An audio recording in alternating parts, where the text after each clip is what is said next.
Thank you very much. Yeah, Visual Studio is another IDE. And I realize that there might be some people here in the audience, they don't really know how Visual Studio fits into all this AI. And maybe you've used Visual Studio in the past, but you haven't looked at it in a long time. So just as a refresh, Visual Studio and our mission on the Visual Studio team, what is it that we want to try to accomplish? It's very simple.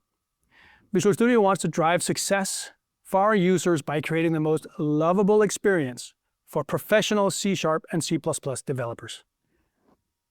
That's why we exist. That's who we are targeting. That's who that's going to have a really great experience using Visual Studio.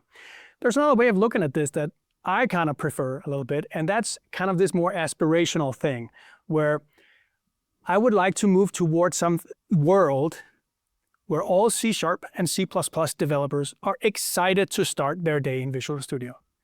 So this is something I use, and I know a lot of the Visual Studio team members use as something that has to do with developer happiness, and how can we, on the Visual Studio team, make this a reality. So if you are a C# and C++ developer, or maybe an occasional C# and C++ developer, Visual Studio is definitely the place for you.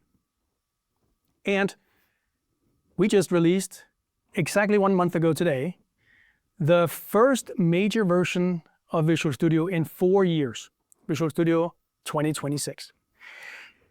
And we wanted to do 3 things with this release. One was we were going to tackle performance. So a lot of you might think back to Visual Studio and think it used to be like this heavy product that loaded a bunch of features, and it could feel a little slow. And there was probably a lot of truth to that. So we said, hey, let's, for once and for all, let's do those big architectural changes to fix the performance. So that was one. The second one was quality of life improvements. These are the little, paper cuts that you run into several times a day. The small tweaks and bugs and just small delighting features that you really need or you really want. Because sometimes all the small things, if you're using Visual Studio all day long, they become pretty big, right? So it's important that we have a great time. Again, developer happiness plays a role here. And finally, and this is what we're going to spend the most of our time today here talking about, is the AI that works for you. So Visual Studio, because it targets professional C# and C++ developers, its approach to how we're thinking of AI and implementing that might be a little bit different than you'll see in other editors and IDEs out there. So let's start with the quality of life, because what it really comes down to is what you tell us that you want Visual Studio to do. And in the past 12 months leading up to the release of Visual Studio 2026, we fixed over 5,000 user-reported issues. That's over 23 per workday. It's an absolutely staggering number. And when it comes to feature requests, we implemented over 300, which is more than one feature request implemented per workday, whether it's a big one or a small feature request. And so this is absolutely an amazing testament to the community, to you who raised all these issues and helped us fix them and helped us make Visual Studio better. It all started with you. And this trend is going up. We're doing more and more of these delighters, these removal of paper cuts, these fixes and these quality of life improvements. Because at the end of the day, right, it's about developer happiness, and it's about creating lovable experiences that makes you productive, makes you happy, and makes you excited to use Visual Studio every morning. When it comes to performance, we did some huge re-architecture, and that led us to have some pretty impressive numbers. And I will say that this is just us getting started. This is the first wave of our performance improvements. And right out of the gate, the startup of Visual Studio is 30% faster. But the solution load time, which could take a long time when you have big solutions with a lot of projects, is a lot faster too, almost twice as fast to load projects. But you know what? The cool thing about this is that we're actually doing this in parallel now. So the startup and the solution loading all takes place at the same time. So the more hardware you got, the more CPU cores you got, the more Visual Studio can parallelize and the faster it will run. And on top of all this, the hang time has been greatly reduced by over half. So this is super important because, when we're doing something very whether it's 1 second, 2 seconds, 5 seconds, depending on what action you're performing in Visual Studio, Visual Studio sometimes will freeze and not up, you can't click on anything because it's frozen. And that's because the UI thread is blocked. That's kind of how desktop development and UI development work sometimes. But we've been able to move that back to background threads as well, and again, parallelize things. So you see a much, much less of a hang rate. So all in all, what you're going to see with Visual Studio 2026 is this much more lightweight, nimble environment that just feels so much better. And to show you what that looks like when we start up Visual Studio, so here on the left, I got Visual Studio 2026 opening, and on the right, I have VS Code. And if we start them up at the same time, you can see they kind of start up at the exact same time, about between 1 and 2 seconds. And that's on this laptop. I took this screenshot on this laptop, which is not a very impressive laptop, if I must say so. It's kind of a few years old and all that. So absolutely fantastic. And a big testament to all the work that has gone in. So of course we have performance engineers that do this, but we actually also have some unique features in Visual Studio that helped us achieve these performance gains. One of them we're going to talk about is the profiler agent that was able to help us out and identify and fix some of the performance issues. And this is something that people really notice. So here's a longtime user of Visual Studio, Steve here, who was like absolutely wowed by just the speed and the lightweight nature of Visual Studio 2026. So if you still think that Visual Studio is kind of old and clunky and all that sort of stuff, try Visual Studio 2026. You will be very, very surprised. So all this awesomeness, it continues with the depth of our integrated AI experiences. So Copilot in Visual Studio works with you, boosting your workflow while keeping you in control at every stage of your development cycle. From planning to building, testing, optimizing, profiling, reviewing, deploying, and modernizing your apps. VS 2026 takes everything you love and extends VS core functionality with a fleet of agentic capabilities and tools. That helps you build, debug, and ship better than ever before. So that's really the key here.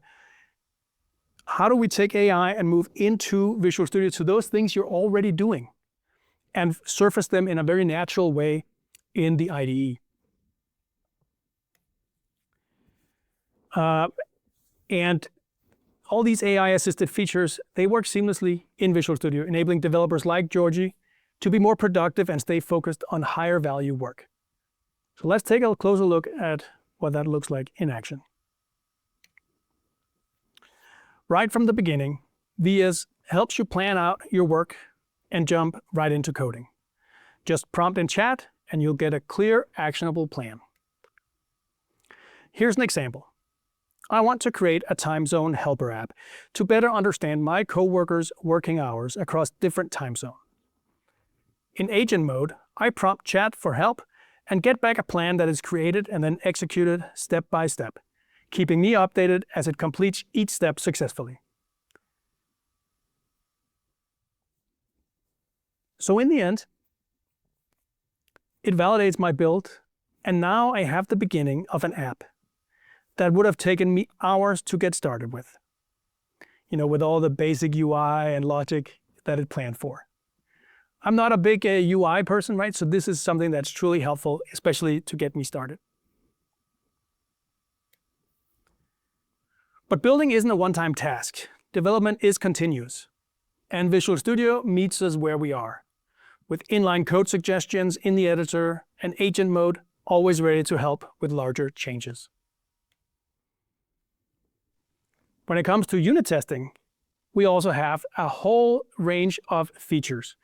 Everything from generating unit tests and whole unit test projects, but also being able to debug and find issues when you have a test that fails. So those are also very important. I can't tell you how many times in my professional developer life I've gotten ready to commit a change, small little change that I've done to my code base. But I thought, hey, let me just run the unit test once more just to be sure. And then some completely unrelated unit test fails. And I spent the next 2 hours trying to figure it out. In Visual Studio, that is now just a click of a button, and we can help you get it fixed with the help of AI. When we run into snags or simply want to investigate our code more deeply, Visual Studio gives us smarter ways to debug. From helping analyze exceptions we run into, to helping inspect our inline variables more effectively. So back in my code base, I've set a breakpoint to investigate what happens when I delete a time zone from my app. I want to inspect my list of time zones to ensure the item is removed as expected. And instead of hunting through all the items, I can ask Copilot for help. This makes inspecting variables so much quicker and easier, especially when we have hundreds or thousands of items to look through. It just saves so much time. Other times, we might not know exactly what's wrong or how exactly to optimize our code. Performance tuning can really be tricky, but that's where the profiler comes in. I simply ask Copilot for optimization suggestions, and based on my project context, it'll nudge me in the right direction. In this scenario, Copilot prompts me to launch the CPU profiler, and I click through my app for the performance trace. This is a tool I've been unsure of how or when to use before. We've got experts on the team who understands performance inside out, so I just usually go straight to them with my questions. But Copilot helps bridge the gap, surfacing clear, actionable insights so I know exactly what to fix. So even though I'm not a performance champion, I can now understand what's going on and collaborate better with my team. This is the feature, by the way, that we have used extensively throughout Visual Studio itself. So we turned the profiler on Visual Studio itself, and with the help of the profiler agent, was able to make sense out of the performance data and also come up with fixes.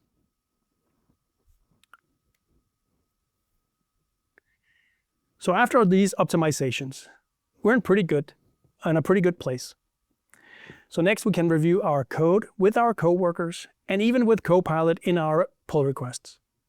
But a sanity check and self-review before committing our changes is always helpful, boosting my confidence and saving my team some time. Right in Visual Studio, in the Git Changes window, I click the code review icon and then click through the generated review comments. And sure enough, I get suggestions for things I had totally missed, like the phrasing of a text and the accessible color contrast ratio. I can easily accept suggestions, tweak my code as needed, and ensure everything works as is expected before I push up my changes. This is a huge feature for pretty much everybody. When I work on open source, I use it because I'm going to let the world look at my code, so I'd like to have some sort of review of it, even though it's my personal project. So I use that for even that scenario. But on the Visual Studio team, the engineers use it as well, just as kind of a little bit of a confidence boost before you go and get a code review by your colleagues.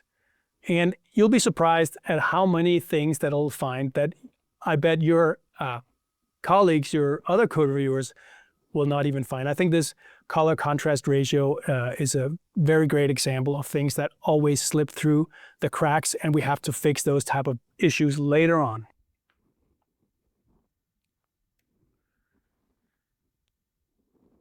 Another great thing that we've added recently to Visual Studio 2026 is the Azure MCP server. What's really cool about this is that what we see in Visual Studio is so many people are using it to deploy their apps, microservices, functions, you name it, all types of different things to the cloud, right, to Azure. And with the new MCP server, it's now super easy to set up and start deploying all your app and all the different services and whatnot to Azure straight from within Visual Studio, without you having to really know how it all works, how it all connected and all that. And that's just really nice. And you can ask questions about your topology in Azure. You can figure out like, hey, what a SQL Server instance do you have? And all these type of things that makes it such an easy or easier way to deal with sometimes complicated setups that you might have for your production environments.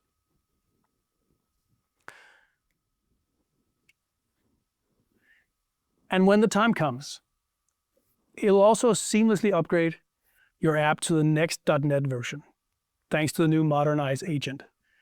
This is extremely cool. For a long, long time, like back when I started on the Visual Studio team about 15 years ago, we talked about ways that we could have tooling in Visual Studio that will automatically update your app to the latest version of ASP.NET MVC, for instance, if you want to convert a web forms to MVC, or if you want to move from WinForms to WPF or the other way around. Or more recently, how do you go from .NET Framework to .NET Core or now .NET 10? And it's really, really hard to do because all apps are different. All dependencies are different. And so it's really hard to do in a way that works for everybody. And it wasn't until AI and full understanding of the context of your app that we were able to do this. And so it's an absolutely fantastic experience because we have a lot of customers all over the world, that maintain older internal applications, or some other types of software that, is old and they don't really touch it much. They fix bugs every now and again, and they kind of just maintain it. And the problem is that the people that can maintain those types of code bases, is going down. There's getting fewer and fewer people that know how to do that because it's using older technology. And it's been really hard for those customers to be able to say, hey, we're going to spend 6 months updating an internal tool to the latest .NET 10. That is very often the case, and you simply cannot prioritize that work. So nothing ever changes, and it remains like this legacy kind of code base that no one wants to touch. And now, instead of it taking 6 months, we can use the Modernizer agent and have that done in perhaps a week. We have plenty of examples from people that tells us they've done it in a day. But of course, every app is different, so your mileage may vary, but you can significantly reduce that time that it would normally have taken you. So this is a huge thing. Upgrade to the latest version of .NET and get all the benefits, like performance and language features and so on. And you might be sitting on like different databases and a production environment that's internal, and you would really get some benefits if you could scale it up and you could move it out to the cloud. And so how do you take an app that already uses like local resources and move those resources to be cloud enabled so your entire app can live in the cloud without any dependencies, or maybe very few dependencies on your on-premise resources?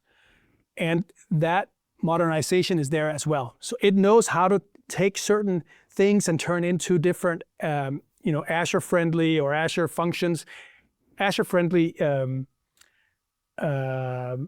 concepts.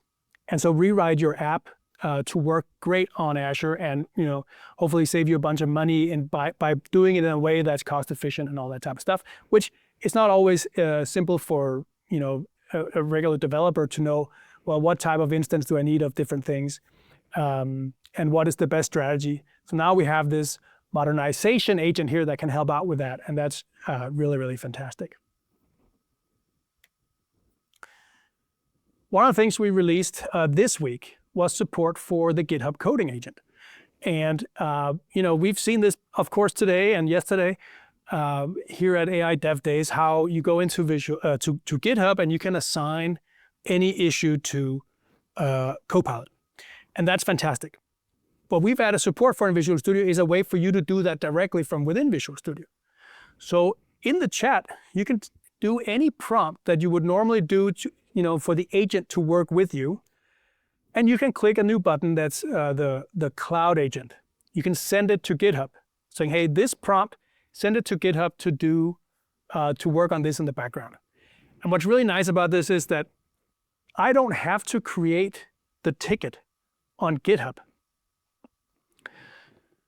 in Visual Studio, Copilot will create the ticket for me. It has all the history of what we've chatted about so far. It knows the context of the app. It knows all the things that Visual Studio knows about your project. And Visual Studio knows a lot. Its context is very wide. So it's able to create the issue and assign it to Copilot on its own to run in the background, while you are then free to do the next prompt. You can create more of these and they can run at the same time, or you can run in agent mode at the same time. You can vibe code some proof of concept on this while the background task is still running and so on. Immensely powerful stuff. And so that was released just this week in Visual Studio. So grab the update if you haven't yet. So I've only kind of scratched the surface of the AI that's available in Visual Studio 2026. You see more coming every month, and we're showing no signs of slowing down here. So what we're trying to do with the things in Visual Studio and what you've seen here today is implement the AI features in Visual Studio in a way that fits into the things that you're already doing, the way you're already doing them. Your muscle memory is preserved, and things just show up at the right time, at the right place, where you can take full advantage of it and make it a seamless experience for you. And of course, it's free to get started. So if you haven't already, go try it out today. You'll be amazed. And then finally, we've had Visual Studio used to release every quarter. So every 3 to 4 months, there would be an update to Visual Studio. And this day and age, that is just not fast enough. The world of AI and the world of developer tools is just so much faster. And so I'm very happy to tell you that we've changed the release cadence to be monthly. So we already had, a month ago, we had the Visual Studio 2026 GA release. And 2 days ago, we had the first update, the December update of Visual Studio 2026 with the coding agent supported, right? And the WinForms export as well, which we didn't even talk about here. And there's so many more fantastic things of AI that we didn't get to talk to that you should go explore. It's absolutely fantastic.